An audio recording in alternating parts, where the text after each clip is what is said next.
All right.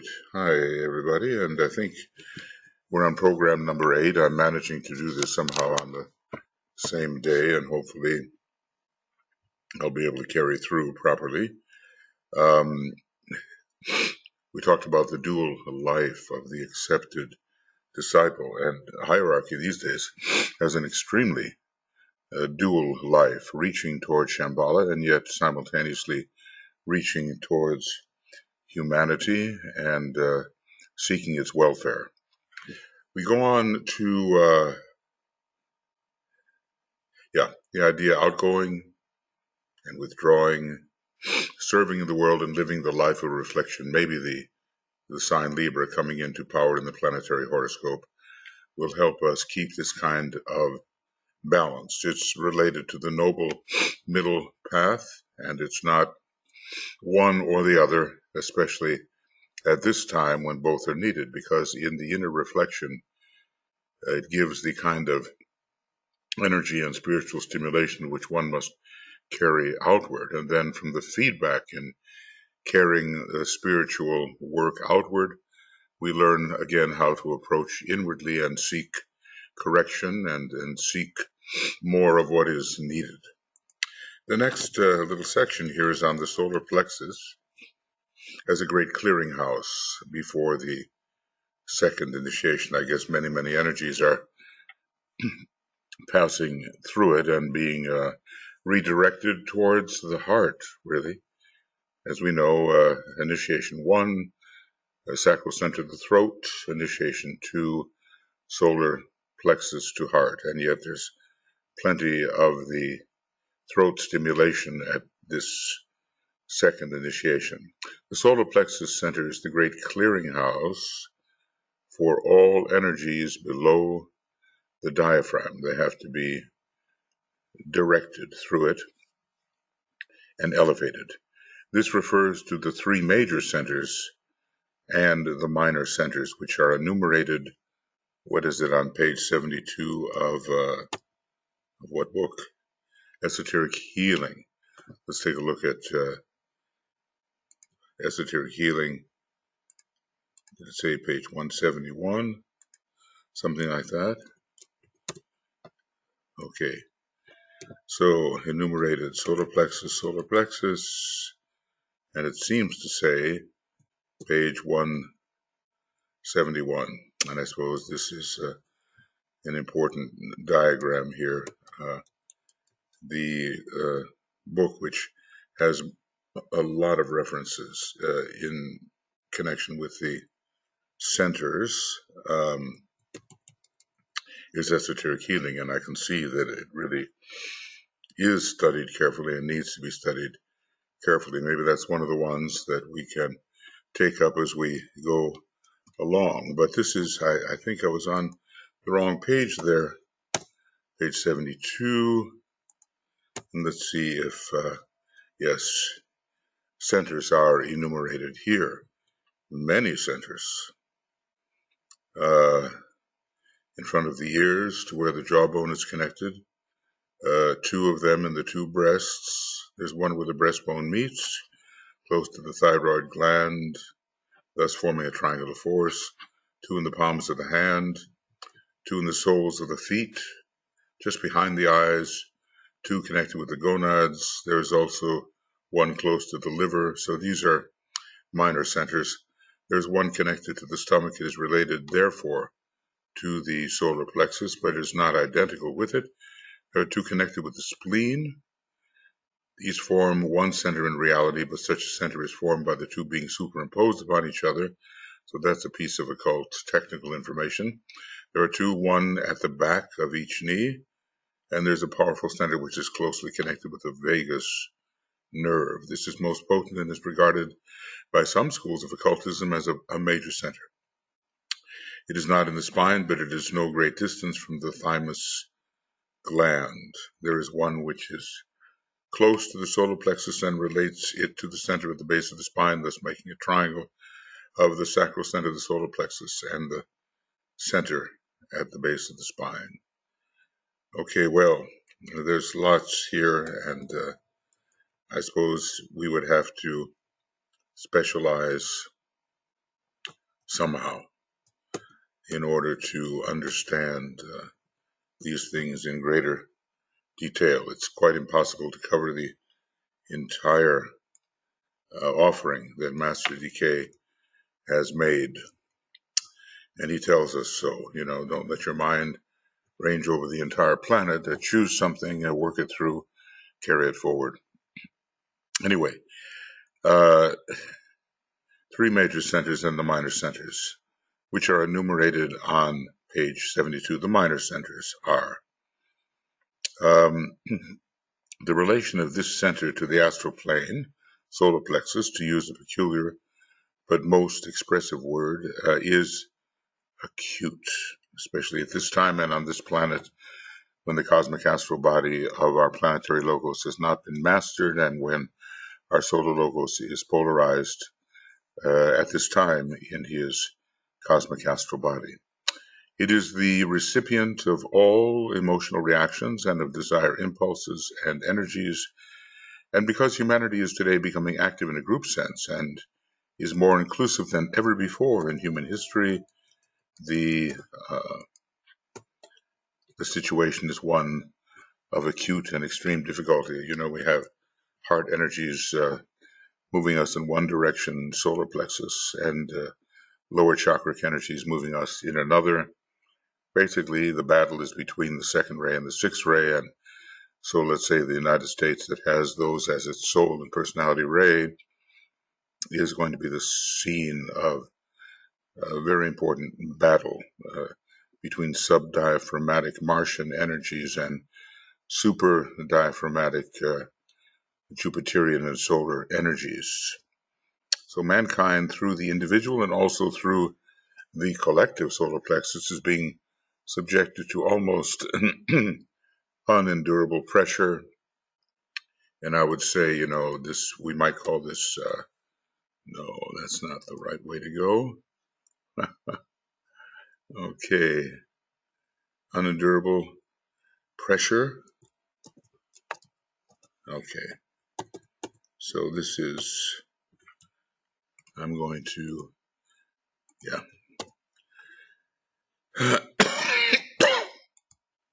So this is unendurable pressure. No.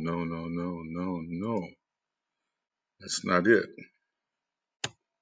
Okay. Let's see if I can possibly make it work now. Sorry. All right. So this is prior to the elevation of these energies.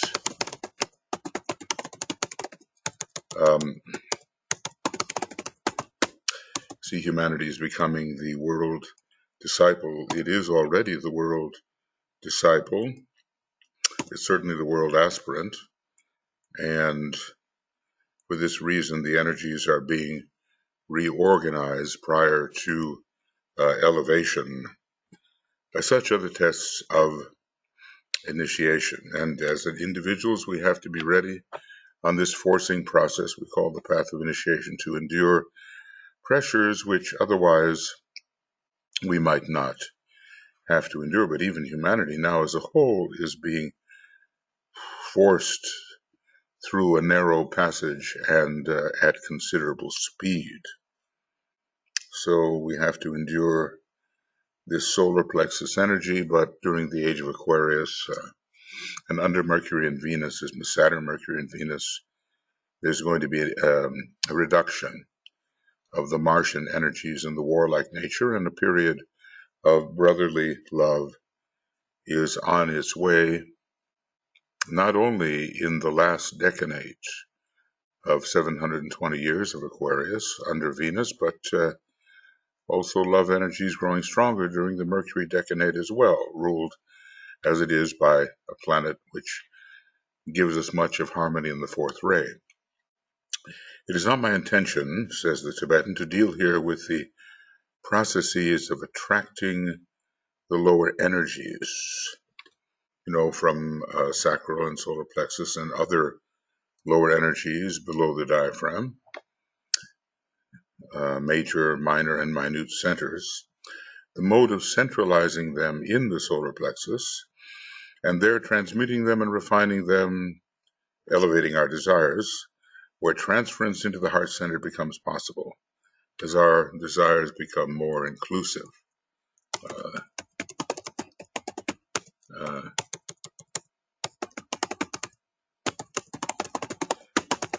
We can elevate them to the heart center.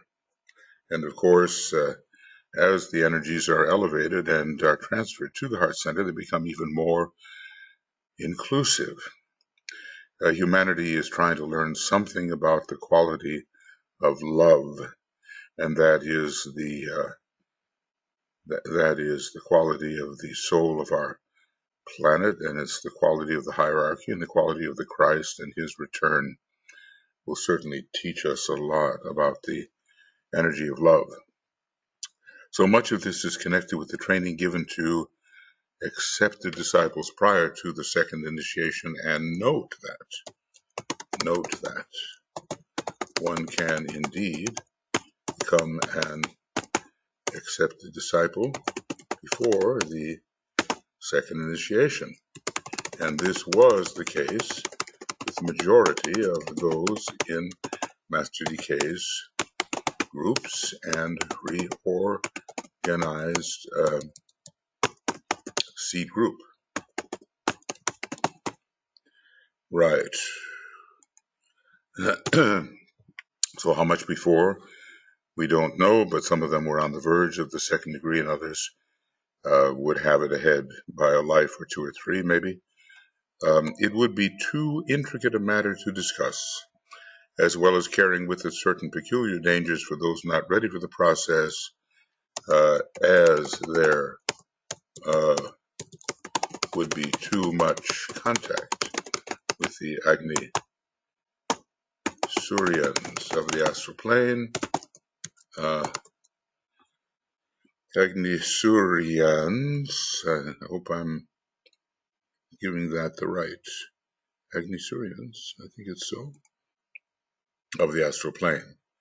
Just too much emphasis upon the solar plexus and the chance of becoming glamored through that type of focus. There's a natural elevation that occurs when we try to focus in the heart center and the higher centers, and the lower energies are drawn up and new visions are given towards which to aspire. And when we just really pump those lower centers, they can attract the old energies attract and intensify the old energies with which we are trying to no longer be so connected. Okay, it is, however, one that under living effort does go forward almost automatically. So we live, we meditate, we study, we serve, and the elevation occurs. There are so many sort of direct approaches to stimulating the centers, and often as if they were in the physical body per se. And, there are the dangers of overstimulation of that from which we are attempting to withdraw. Those dangers are considerable. The solar plexus is thus the most separative of all the centers. Interesting. Think of the separatism of Mars, which has in it the separative sixth ray. It has in it the orange separative fifth ray. Probably may have ultimately a first ray monad after the fifth ray sub-monadic ray, at least as I hypothesize it, and that ray can be very separative, and egotistical. It rules the personality, coming under the third aspect of divinity, Mars does, and the solar plexus is very much a center which controls the personality. So it's thus one of the most separative of all the centers. Okay, and there's more to it here.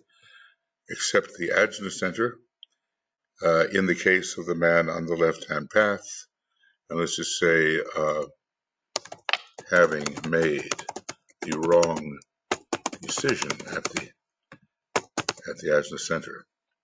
This was interesting because Hitler had Liber rising, and Aleister Crowley, I think, had a prominent Libra too.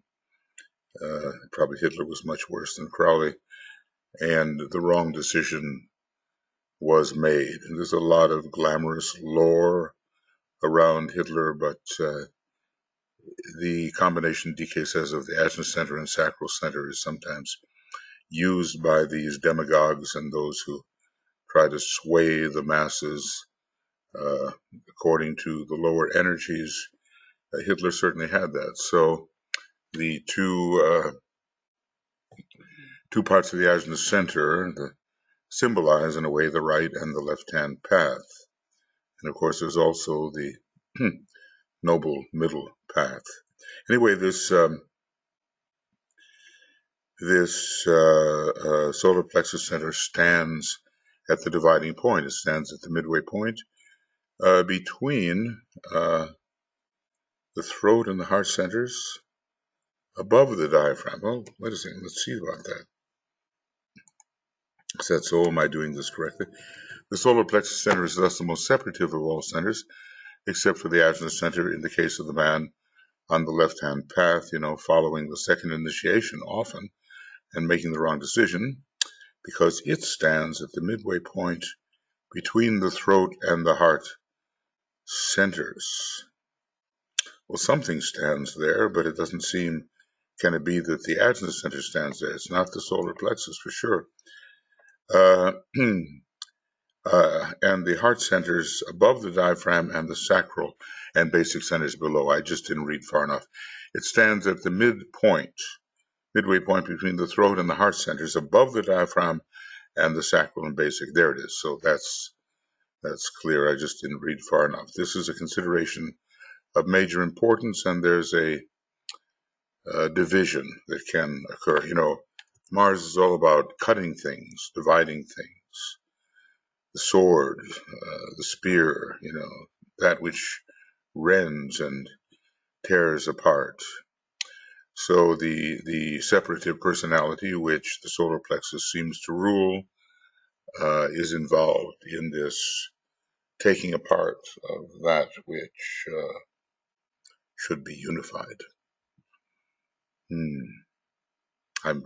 need to ponder these things, but we certainly need to rise out of our solar plexus into Jupiter, Venus, and Neptune at the second degree. We need to have love characterize the astral body. We need to move towards the second ray and away from the divisiveness of the sixth ray, which must be obvious, and moving out of the age of Pisces with its present sixth ray emphasis. This will be possible and very necessary. Okay, the next one is about, I leave these behind knowing that I have not said even all that, certainly not all that can be said, and not even all that I know, and not even all that is necessary to say, but one must keep moving. Excuse me. 3 aspects of the law of karma. Okay, you have therefore 3 aspects of the law of karma as it affects rebirth. The law of karmic liability governing life in the 3 worlds of human evolution, which is ended altogether at the 4th initiation, humanity's karma. Oh, come on. HU. Sorry. Let's see what we can do. HU, no. Humanity's karma is taken on, but there are higher types of karma, and we certainly realize that even the solar logos or the planetary logos is not released from these higher types of karma. The law of karma is strong on the star Sirius, the intermediate law of karma, and is governing very much the process in our solar system and on our planet, which has a peculiar relationship, to Sirius, even though it's such a minor planet. So the law of karmic liability, and I might say, in a way, coming very much under Saturn. So Saturn is a karmic planet, and Saturn is a dharmic planet. It represents many different things. And sometimes we're just not free to pursue our dharma until we work through the preventive karma that keeps us from entering the field where the dharma can be expressed. So liability is one thing, and we enter with liabilities and debts to be paid. And then there's the law of karmic necessity. This governs the life of the advanced disciple and initiate from the time of the second initiation until a certain initiation higher than the fourth. One wonders, is it the sixth, which is a choice and is again ruled by Saturn is very strong there, as Libra is a hierarchical planet. Libra rules the great decision, and this is an initiation of the third ray, and Saturn is the major third ray planet. So you wonder if it's the sixth initiation he's talking about. Karmic necessity, it sounds of a planetary nature. It's that in which people are caught. Necessarily, it's a wider consideration. These initiations enable him to pass on the way, onto the way of the higher evolution. So, it is not about initiations beyond the sixth, because it is at the sixth that we do pass on the way of higher evolution. So I have a feeling here that we're talking about the sixth initiation. There's certainly a connection between them, and he, talks about mental polarization after the second degree, but in the context of the sixth degree. So, the interesting numerical affinity. So, karmic necessity, when things are necessary, they come from a higher source, such as our planetary logos. When events are necessary, they come from a higher source, such as our planetary logos. So, the way of higher evolution, three aspects of the law of karma. We do have to remember that these karmic lords on Sirius are very high. There are Lapika lords that are dealing with issues we cannot comprehend. There are the four Maharajas that spread themselves out, as we are told, in our solar system, at the four corners, perhaps. There are very high karmic relations, far beyond the expiation of our human karma. And what else here? In this law of karma and the law of karmic transformation. Well, that's interesting. A mysterious phrase governing the process undergone upon the higher way. Okay, so this has to do with the way of higher evolution, and as traveling monads, something great happens to our abilities and our consciousness and so forth. Okay, so these fit the initiate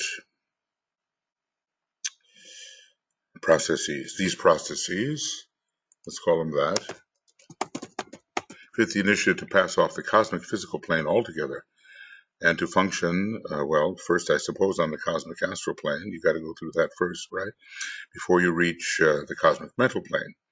It is concerned with the release of those like Sanat Kumara and his associates in the council chamber of Shambhala. Well, then it's got to be connected with our planetary logos directly, because Sanat Kumara is an emanated being from the planetary logos. But then aren't we all emanated beings ultimately?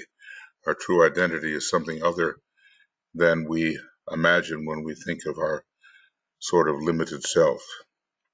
So karma, as we see, is rising very high. The first has to do with issues that take us maybe to the fourth initiation, yes, and then to the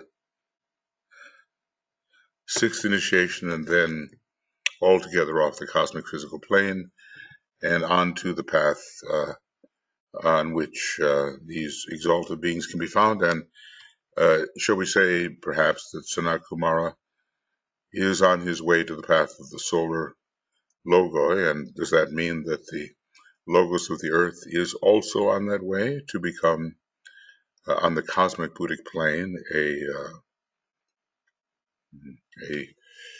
solar logos at one point? So Sanat Kumara, as the great sacrifice, he's certainly holding his position, but when this act of mercy and great love is finally lived through, then a release will come to him, and it comes under what we call the law of karmic transformation, probably the elevation of great beings.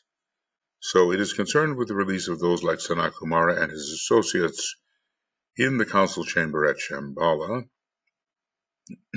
So maybe the other Kumaras, the Buddhas of activity, whether exoteric or esoteric, from the cosmic desire, which demonstrates upon our cosmic physical plane as spiritual will. Well, imagine being released from cosmic desire. Who is the higher correspondence of the Buddha teaching that possibility? So cosmic desire is interesting. The alternation between will, desire. Cosmic desire is manifesting a spiritual will on our cosmic physical plane. So above the will is always some aspect of desire. This should be to you an arresting thought. Is it? Okay. It will be obvious, however, that there is little I can say upon the subject. The knowledge involved is not yet mine. So the indication that the knowledge exists is his, but the experienced knowledge is not yet Decay's. So he can speculate and tell us about the things which he knows are true, but there's a difference between knowing something theoretically, even if we know that it is definitely true, and actually experiencing it. And he's told us that he has not yet been to the cosmic astral plane. Oh. So, three aspects of karma and high elevations of some of them: the law of karmic liability, the law of karmic necessity, when some greater being in which we live and move and have our being is compelling us into a certain type of activity that helps that being expiate his own karma. We call it necessity. We can't avoid it. And then the law of karmic transformation into what is such a being as Sanat Kumara being transformed. I think he is on the path of the solar logoi, and since he is an extension in a way of our planetary logos, then, well, these are mysteries. Is our planetary logos also on the way to solar logoic development? So if it's beyond decay, it's certainly beyond us, but we can at least think in that direction. Now, the next section here is about different types of deaths, physical, astral, a second death at the fourth initiation, perhaps. We have to think of the factor of death. I mean, as disciples, we're constantly confronted with the factor of Pluto, and it is operative in the life of disciples, especially at least consciously so. And we're always, our consciousness is making a transition from one area of confinement to a greater area, but still of confinement, and on and on. And each one of those liberations is a kind of death. So we have to be clear about which ones they are and when we're likely to encounter them. There is, first of all, the constant recurrence of the fact of physical death. This is sort of the warm-up and reminds you of the other kinds of relinquishments which are necessary. It's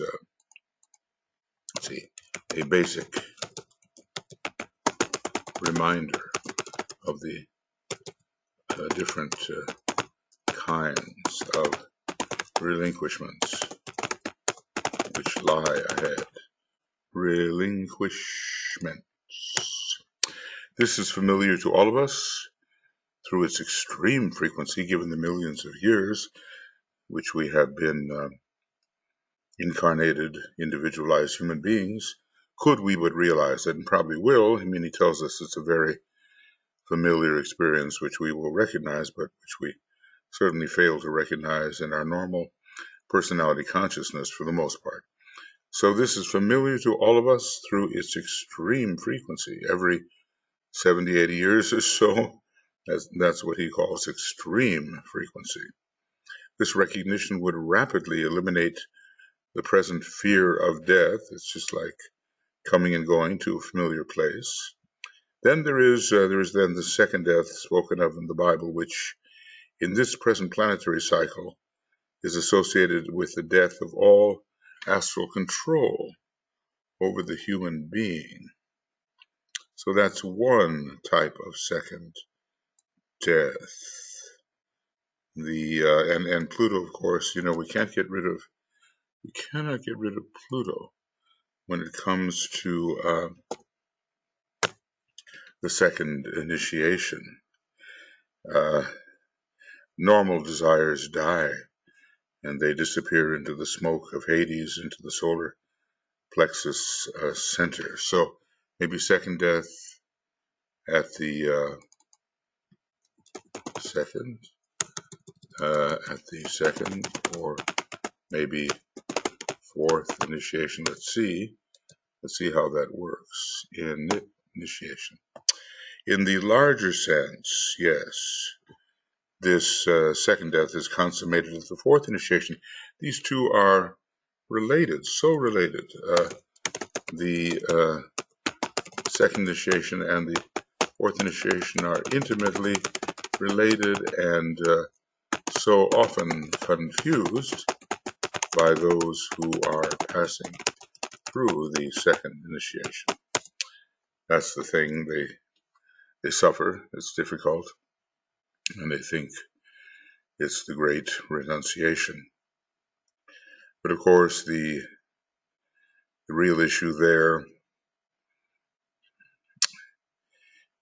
has been dealt with as we have examined the life of ISGL quite recently, and we have seen that the fourth initiation is approached in a much, much different way than the second, even though there are some similarities. So in the larger sense, he says, the second death is consummated at the fourth initiation. We can hardly get rid of Pluto there either, because the causal body is destroyed, and in these processes of ultimate destruction, Pluto, I would think, would be involved along with Vulcan. When even spiritual aspiration dies, being no more needed, which we say the will has taken its place. Although, the will of the initiate is now fixed and immovable, and astral sensitivity is no longer required. Yet it's hard, let's just say, greater beings do have astral bodies, and one can at least imagine aspiration on a very high level. A minute ago we talked about cosmic desire and how it turns out to be will as we experience it, cosmic will as we experience it on the dense physical planes, cosmic physical plane. Okay, so if there is cosmic desire, it's got to be cosmic aspiration analogously considered, but at least the idea here, for a human being at least, the will takes over at the fourth degree, and the monadic contact is very direct, and our sort of astral aspiration is gone. But when we become higher beings who also are equipped with a body of sensitivity, then maybe a body which gives them cosmic desire, then maybe cosmic aspiration is also possible. That's just going with the law of analogy, but one day we will know, and one day we will find out. There is a curious counterpart to this experience upon a much lower level in the death of all astral emotion, and DK talks about this. This is the dying out of the life of desire, and often happens for the fifth ray type and is very distressing. So I think when we're dealing with the integration formulas under the fifth ray in esoteric psychology too, he talks about this somewhat, but apparently, it is common with all the rays, but maybe acutely felt with that rather non-emotional ray, the fifth. Anyway, it takes place.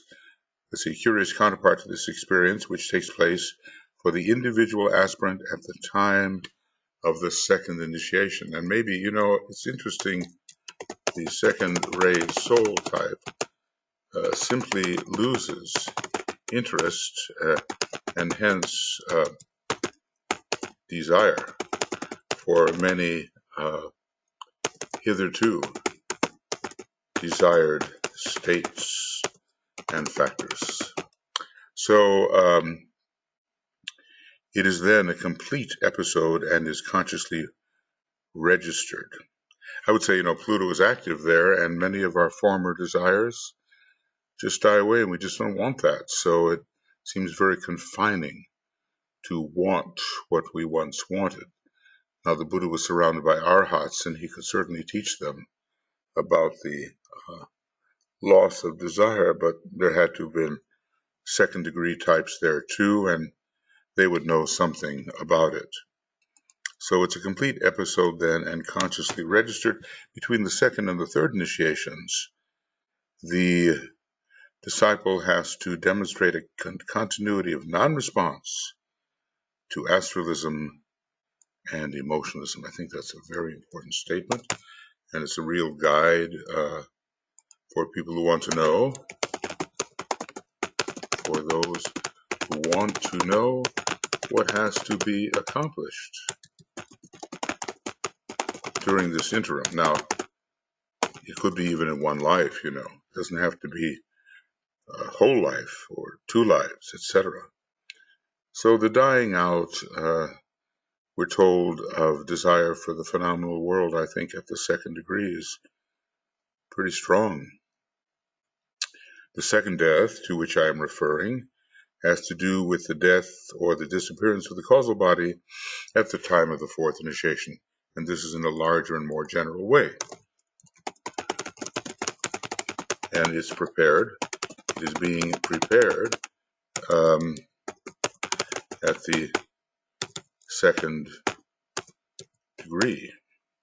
This marks the completion of the building of the Antakarana, up to a certain point, I guess, and the institution of direct, unimpeded continuity of relationship between the monad and the personality. Well, it's really saying a complete Antakarana at the fourth degree. I have always thought that the fifth degree would be required for the retraction of that Mercurian bridge, as Mercury and the Sun are one at the fifth degree. And I thought, that it really requires the sixth degree to retract the spiritual triad in a way into the monad, which is a completion of the first major phase of the Antikarana. But it's so close that the relationship between the monad and the consciousness of the disciple at the fourth degree, that relationship is so close that maybe he can really say the completion of the building of the Antikarana is there. Now, is that, what does he mean by completion? Does he mean all the way to the monad? Okay. Well, if anything, then, if it goes all the way to the monad, because we are dealing with the fourth grade of hierarchy, fourth degree, if this completion goes all the way to the monad, then there at least has to be a strengthening of the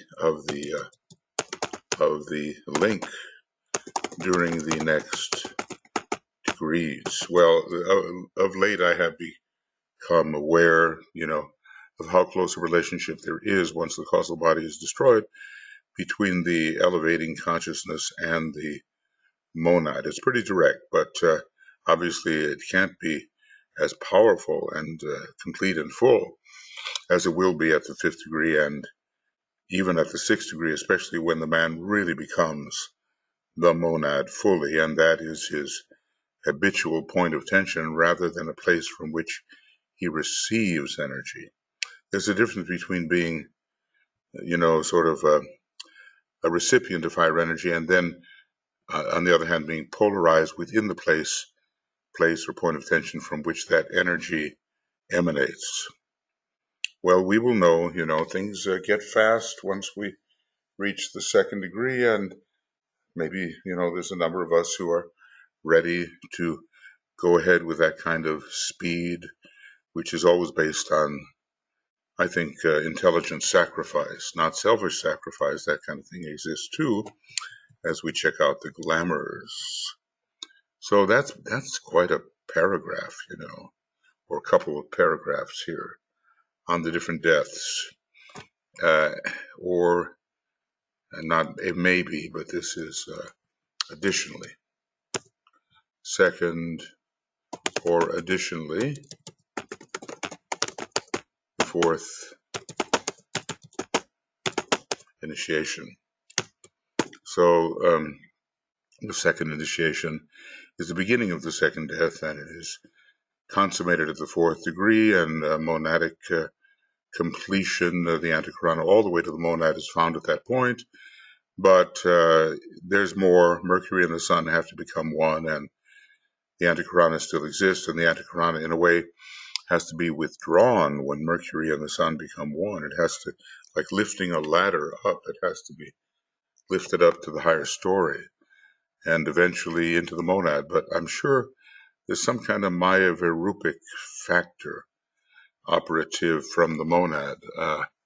The vestures of the Buddha are taken over by the Christ, and some of us, I suppose, can leave our vestures in the higher sense, those vestures which are triadal, and leave them and use them, or maybe we can regenerate them from the monad, just the way from the triad, the Maya Virupa, as we normally understand it, is generated. All these things lie ahead, and we can be trustful that DK is speaking the truth, not misleading us, is giving us a solid footing to develop in the ways which do not waste our time and mislead. And that's something, because the bookstores these days are just filled with a lot of nonsense, unfortunately, which is popular because it's easy. So we have to do better than that. Now we go to this, we're still in esoteric healing, so we're discussing illness, dis-ease, a situation which is not easy. So it's the second degree initiates who are suffering here. Maybe by the time we reach the third degree, we're not suffering from the usual type of illnesses. Let's see what is said. It is probably because they are at the stage where the energy of the soul pouring through the physical body meets resistance from that body of a correspondingly intense kind. Well, from the astral body and the changing of desire and into the etheric physical body, soul energy is pouring through. And when there is resistance due to the habit nature of the recipient vehicle, there's going to be friction. That's all. It's not in harmony. The friction set up is so acute that disease is promptly the result. This is not true of disciples who have taken the second initiation. Their problem is otherwise developed. So maybe we weren't talking about the second degree in the very beginning here. We're talking about the normal situation, the physical stage, which involves etheric physical interaction. So it does seem that other causes of disease come in after the second degree, I guess because there's maybe more harmony in the astral body and less tendency to send energy through an etheric physical which has not been balanced. I guess a balancing of the etheric physical does occur between the first and second degree. Well, anyway, there are just so many things about the new medicine which have to do with harmony and with the interaction of these energies which are now not even suspected. Okay, moving on. The prerequisites up to the second initiation are upgraded and a higher rate of intelligence is needed. So these are summaries. Hopefully they're relatively correct. All lesser lights must be put out by the light of the central luminary. All little fires must be obliterated by solar fire. I have seen that, in some analogous state that I've often mentioned. Long ago, my aunt was a photography buff, and she carried these big floodlights. They were intense. They were so hot. I was watching television one day, and she turned on the floodlights, and the television image just disappeared. The lesser light disappeared in the greater light. The lesser fire disappears in the solar fire. The solar angel controls the personality life and its forces. So we reach a point where the personality energies are not standing in opposition to the greater light of a solar nature, which must take over. This, in the new age, is the goal of the probationary path and of the applicant for discipleship. Notice, even the probationary path is requiring that we have the light of the soul put out the lesser lights. And we might well inquire of ourselves how often and to what extent is the light of the soul putting out the lesser lights.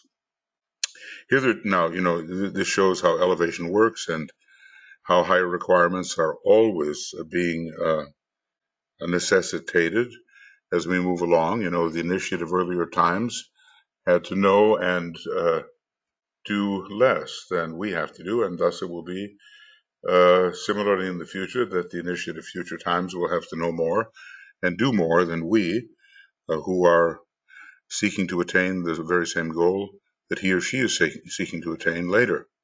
So the whole process is constantly being elevated. And although relatively it looks like we're dealing with the same process, the elevation of the whole system makes the requirements higher. Hitherto, this control of the personality life and its forces by solar fire has been the goal of the teaching given anent the path of discipleship, but the higher rate of intelligence, certainly during the fifth ray Aquarian age, not only seventh ray, fifth ray too, but the higher rate of intelligence of the modern applicant warrants a change. And as time goes on, the present requirements for disciples, up to and including the second initiation, will be the requirements for the probationary path. And so one wonders then when accepted, let's see, how to A, C, D, S, S, accepted discipleship, when accepted discipleship will occur. Right now, somewhere before the second initiation, maybe later, it will be a still higher positioning. Anyway, our job is to deal with the requirements of the moment. Certainly, we all want to become accepted disciples and work with greater intimacy in relation to the ashram, and greater usefulness in relation to the ashram. And these opportunities are being offered to us if we take seriously what is now offered and don't treat everything as if it's business as usual, because the times are intense and the opportunity extreme. Prerequisites here, we're into the rays and initiations for the second initiation. Well, anyway, we certainly have to become more intelligent. Remember, mental illumination and spiritual intelligence. These are two requirements for the second degree, and maybe they weren't always in the past, but they are now. They are now, in addition to the heart opening and the quality of love and the desire to serve and all of that, along the 246 line pulsing through the astral body, all of that is still required, along with this increase of intelligence, so that when we are presented with difficult books, such as the Tibetan has given us, and oh, that's just too much for me, don't believe it. Just plow on and learn and go deeper, increase your knowledge, transmute knowledge into wisdom, make application to Venus, which helps to transmute knowledge into wisdom, and proceed. Okay, here are some prerequisites for those preparing for the second degree. Now I guess we're in raised and initiations, just the way we were just a minute ago. Those preparing for the second initiation have to demonstrate their freedom from the slavery of ideas, or ideals, I might say, from a fanatical reaction to any truth or spiritual leader, and from the control of their aspiration, which through the intensity of its application would sacrifice time, people, and life itself to the call of the initiator, or rather, to be correct, to what they believe to be his call. I've oftentimes read this particular section, and I've seen how many very intense people on the sixth ray have to pass through the process that is here indicated, the achieving of freedom from this intense adherence to ideals, even things that are not necessarily thought through very well. Are they ideas? Maybe in some cases, depending on the higher rays. But fanaticism is a narrowing down, and it doesn't allow inclusiveness and love wisdom to enter, and it sacrifices the wrong thing. So, this sixth ray of undue intensity, it has to be sacrificed. At least the undue intensity part has to be sacrificed. So there's a greater balance as we approach the second initiation. And again, I can see that balance is helped by Libra, which brings in Venus, and Venus is so important there at that second degree. Oh, it's important at the first degree, second degree, third degree, and maybe Venus turns into the sun at the fourth degree or at the fifth degree, at least esoterically and metaphorically so. This is always amusing to me, this next one, about our hazardous nature and how the hierarchy really sees us, which would probably lead to a very crest-falling situation if we could really see it. Thus he, that is the disciple, goes from strength to strength. Okay. All the time the hierarchy is aiding in his development, unseen and working with the soul, and at the same time protecting the way from him, and him from the way, I mean, the angel of the presence does have the flaming sword. And at the same time, protecting the way from him until such a time as glamour, let's say in its worst forms, cannot reach him. So, for the most part, after the second degree, this individual security of his is only reached between the time of taking the second initiation and the third. So, in a way, it lies ahead of a lot of disciples, many of whom cannot be assured that they are yet accepted disciples, which most likely will occur before the second degree. So they're not in a condition of trustworthiness. They're not individually secure. Prior to the second initiation, this period between the second and the third, when the problems in the desert are reached, prior to that, he is still regarded as a potential hazard and as unstable. It's not that he necessarily is a hazard. Maybe he's learned how not to be that. Maybe we were reading ISGL, weren't we? And ISGL, illumination stability was his second word, wasn't it? And then group love, all those things that we need at the second degree. And sometimes when we know someone is going through a particular degree, we can look at his name or the qualities that DK gave him, and we can say those are characteristic of someone who has to develop them at the particular degree through which he is passing. So prior to that, he is still regarded as a potential hazard and as unstable. So are you ready? Are we ready to admit to ourselves that we are potential hazards and unstable in the eyes of hierarchy, or do we want to mistakenly inflate our status? After that, he may suffer from illusion, because that really isn't conquered until the dispelling power of the intuition gets into the act, probably especially at the third degree. But there is no fear of his permanently turning back. He might turn back for a little while, and reaching the left-hand path, because just to turn back doesn't mean you're on the left-hand path. It may lead to the left-hand path.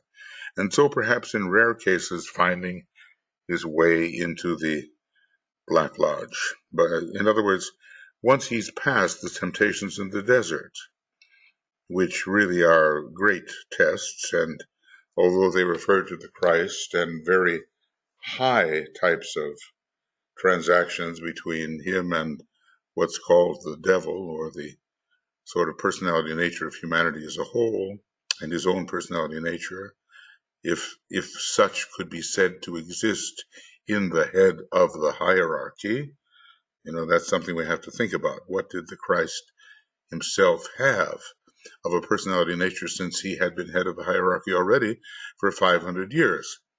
So anyway, prior to that, he is still regarded as a potential hazard and unstable. So how do we look at ourselves, and where do we see our hazardous nature and our instability?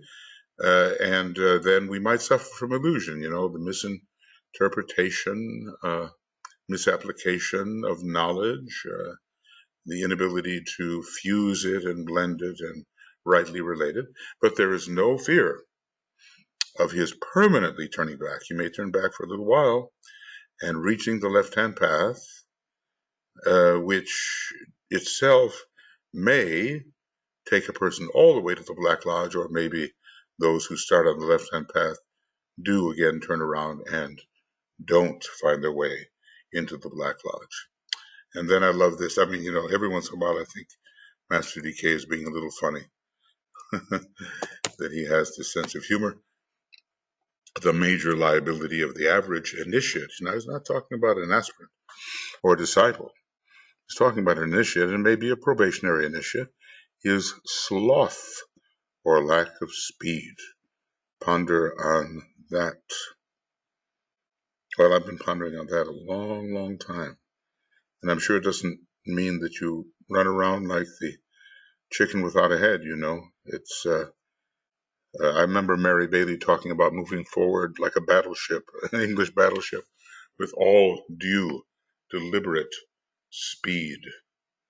I thought that was, coming from a first-race soul, as I judge her to be, and she professed that she was that. I think that's a really good way of indicating how one should move.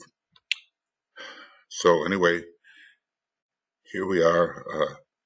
How do we increase our speed, reduce our liability, reduce our hazardous nature, achieve stability, and be of real use to the hierarchy? How do we do that? So this is the end of Second Initiation Compilation and program number 8. And our day here is still June 18. And now this will be the beginning of Second Initiation Compilation program number 9.